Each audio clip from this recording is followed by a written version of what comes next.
Well, here we are outside.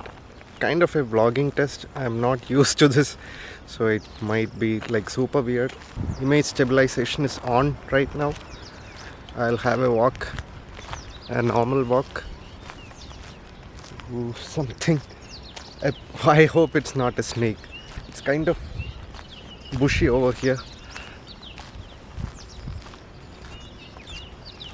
So maybe a brisk walk. And by the way, the audio is directly from the camera, so no audio or anything over here. Well, I hope I'm doing this right, and this will be useful for you. A lot of birds over here, which is kind of distracting. It's beautiful. Let me show you. Let me just flip the screen. I hope you can see those two birds over there.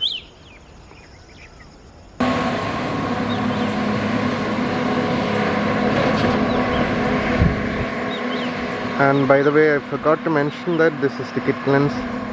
As of now, I have only this at my disposal. And coming from Nikon, it's kind of difficult for me to adjust to the zoom, because we have to go the opposite way while zooming in.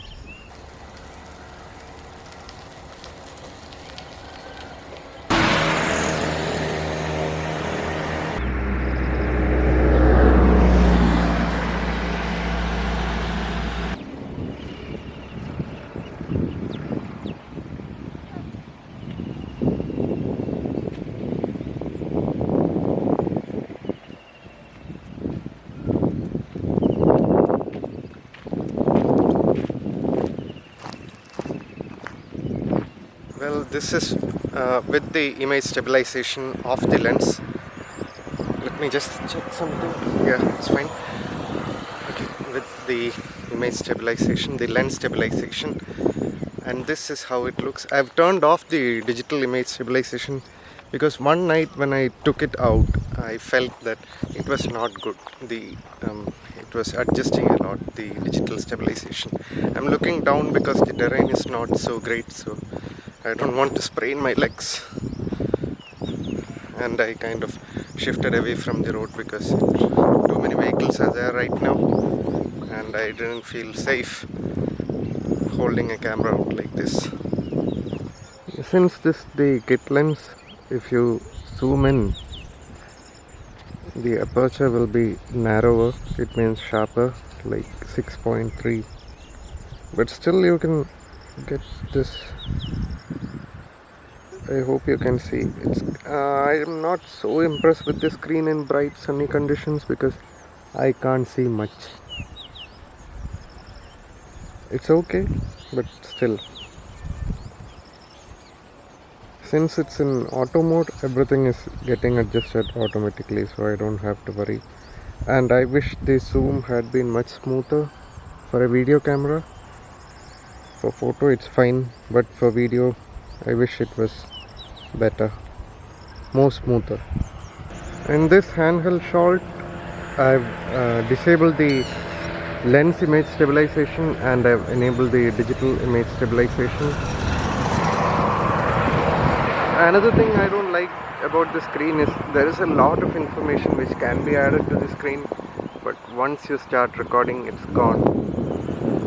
So it's great for photo in that way because you get a level and those kind of things, so you can know whether camera is level properly, the horizon leveling.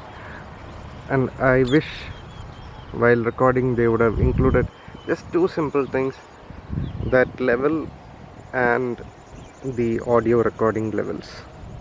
So if you connect an external microphone, you'll know whether it's recording properly or not, and those kind of things. Let me just zoom in right now. It's like very bright and sunny.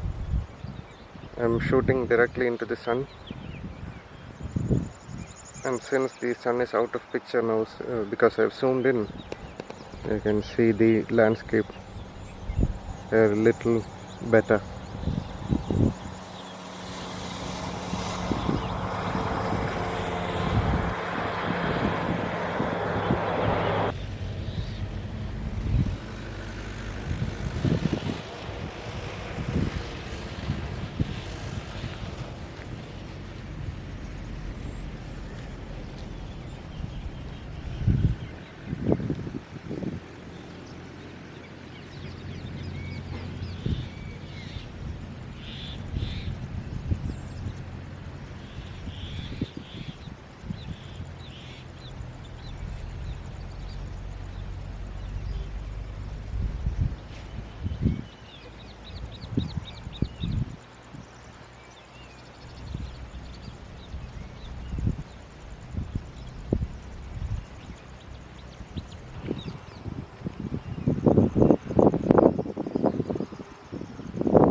this seems to be a much calmer place, and I hope my face is, yeah, now it's come under focus and the background is kind of blown out, but still you can see my face, which is the important thing.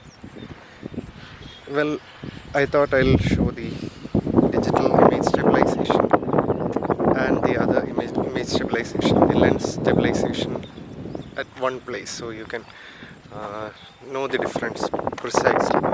This is the digital image stabilization at 1080p 25 frames per second, and this is how it looks on the M50 Mark II, and the sun is right behind me and it's 8 AM on a hot summer day, so you can, sun is at that angle already, which is what I wanted to say.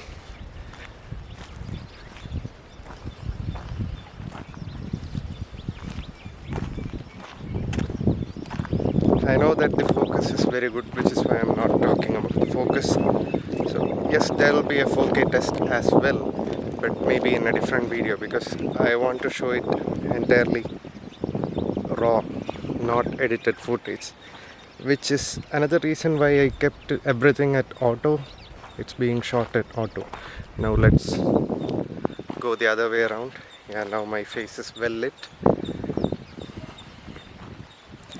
And yeah, as I was mentioning, so usually what people do, maybe those who are starting vlogging or something like that, they will definitely be using auto in the beginning, and it's easier, right?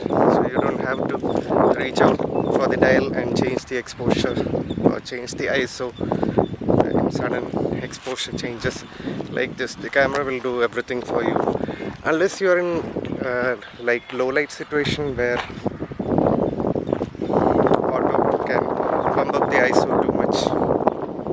Well, now let's switch to image stabilization of the lens. I made a mistake last time because I told that image stabilization is off and digital image stabilization was off. On.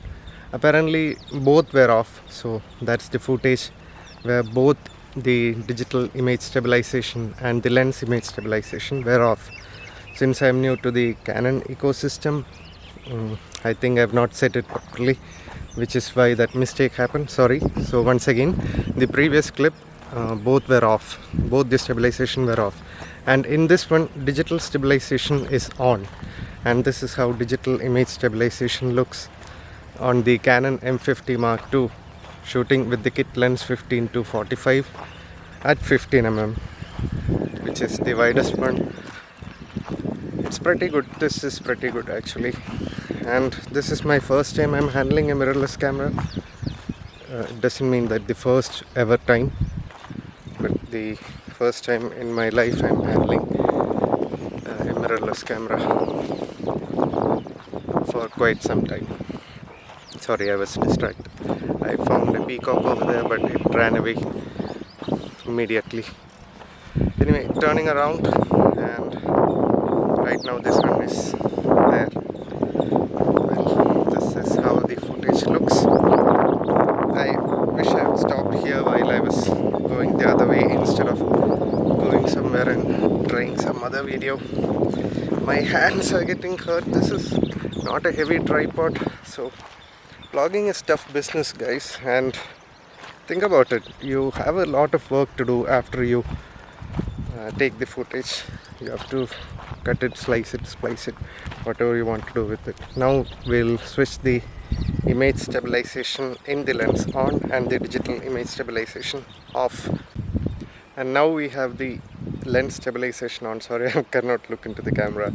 The sun has gone up by a little much more, so I can't look. Maybe I'll position myself like this. Yeah, the digital image stabilization is off and the lens image stabilization is on right now, and the camera is going to be facing the sun in a while. So I don't know how the footage will look like until I go to the computer. So another thing I want to talk about, this display. Display is bright enough, but not that bright, I would say. It's visible, things are visible, but still, if you like, yeah, right now I cannot see it that much. So you can work with it, there is no problem, but I do wish that it was a little bit more brighter than the current setting. So this is a perfect tropical condition. This is the southern part of India, so which means the sun is beating on us all the time. Well, this is how the image stabilization of the lens looks like. The digital image stabilization is switched off.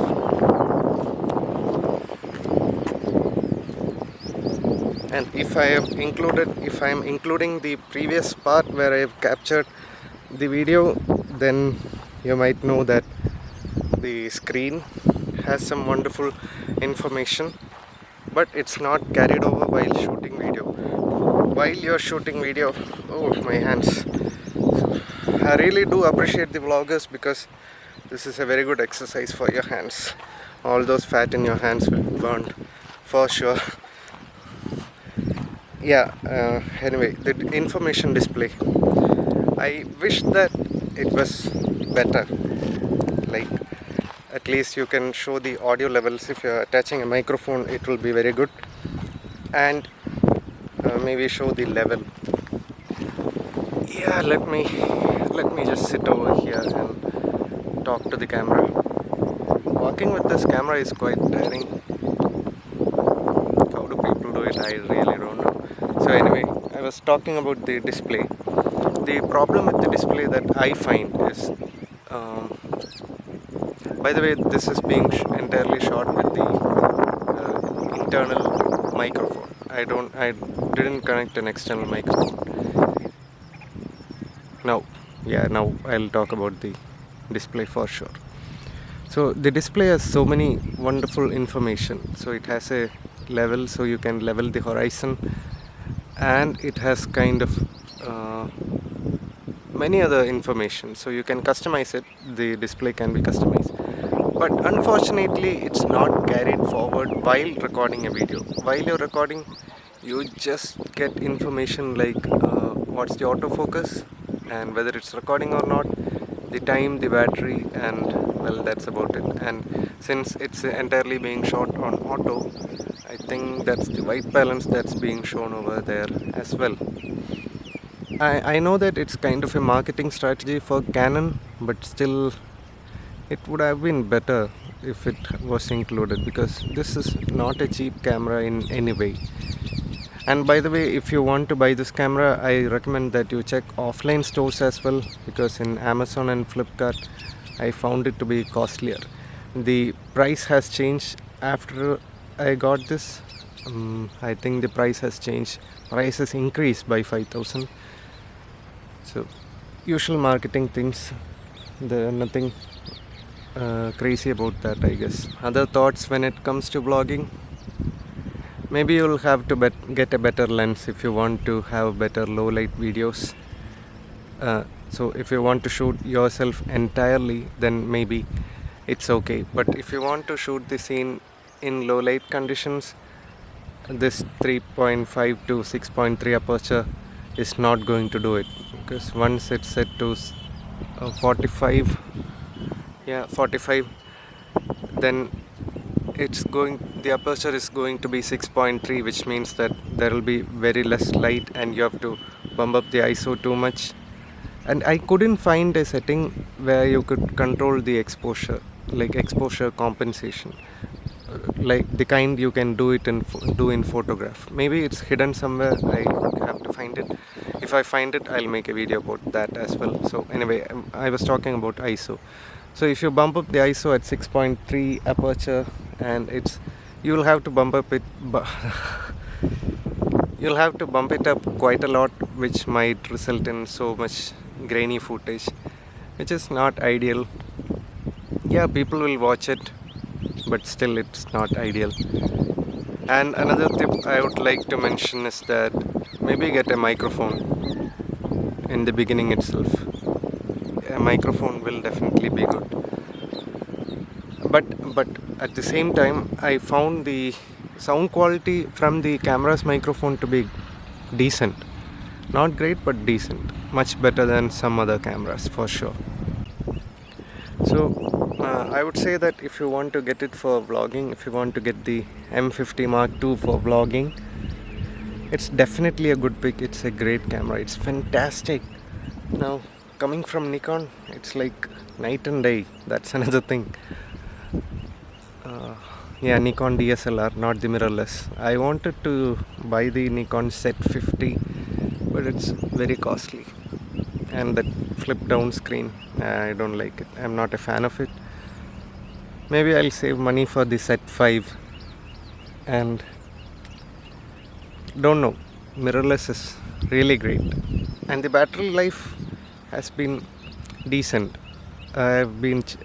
I have a usual habit of charging the battery for new devices that I don't know quite frequently, so that I don't mess up shots like this, going out and shooting or something like that. So maybe I'll do it in the review of the camera. So I'll make a review of it. And while talking about review, I think I'll do it in two parts, because immediately after using it for like 1 or 2 weeks, I cannot make an entire review. I just can't, because it's not fair.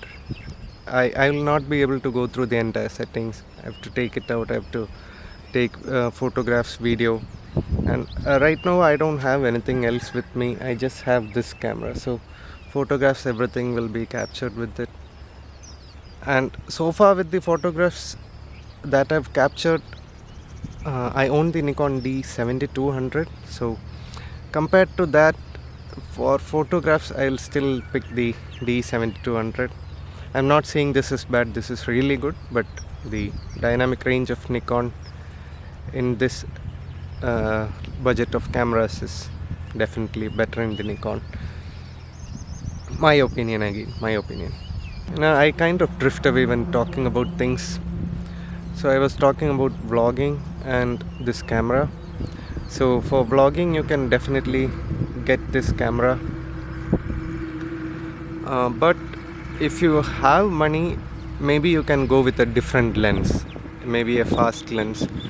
By fast I mean a constant aperture lens with zoom. I'm not sure whether Canon is having that, or maybe Sigma makes some. I didn't check the M series of lens. Otherwise you can buy a adapter where you can mount the EFS, if I'm correct. Correct me if I'm wrong, because Canon is entirely new for me. So if you have an adapter, you can use the EFS as well, and it seems to work good. I have not tested it, so not my information from other sources. So yeah, you can get that. And if you don't have money, don't worry about it.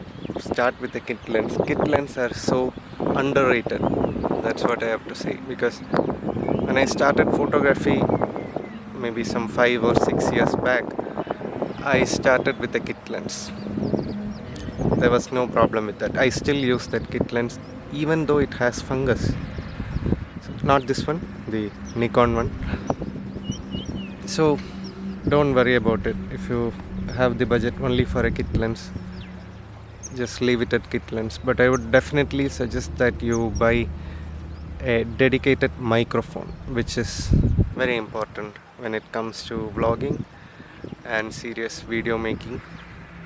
And another thing about the screen which I don't like is, if you are in auto mode, which people might start in the beginning, if you are in auto mode, then you don't have the record button on the screen. You have to use the record button, which is not a big thing, but still, since you have enabled it in video in manual mode, why not enable it in auto mode as well? I don't understand that decision. Anyway, this is the manual mode, so I think the aperture kind of changes in the auto mode. So if you want a shallower depth of field, then go for the manual mode while vlogging. Again, to video also I'm pretty new, so I'll definitely try to make a tutorial. See, the sun has come up now, so I have to increase the shutter speed. That's too much. Yeah, maybe this will do. it's good, it's reachable and you can do it. So I would definitely recommend shooting in manual. You just start doing it, everything will be fine. You don't just watch some tutorials and start doing it. Doing is the problem with many people. Well, another thing I would like to add is buy a good tripod if you want to vlog. So don't buy cheap tripods which can break off. um, a plastic one can easily break off, but if it's quite a sturdy one, maybe it can handle, but still consider getting a metal one, so that it will definitely be heavy, but your camera is important.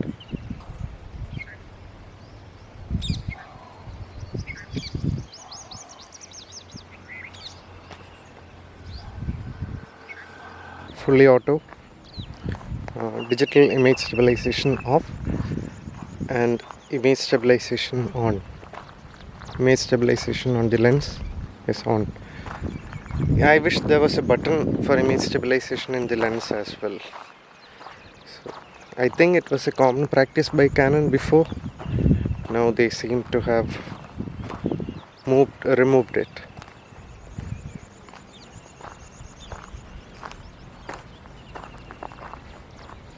I'll take a brisk walk. Running is not advisable here, I'll sprain my ankle for sure. So brisk walking to test the image stabilization.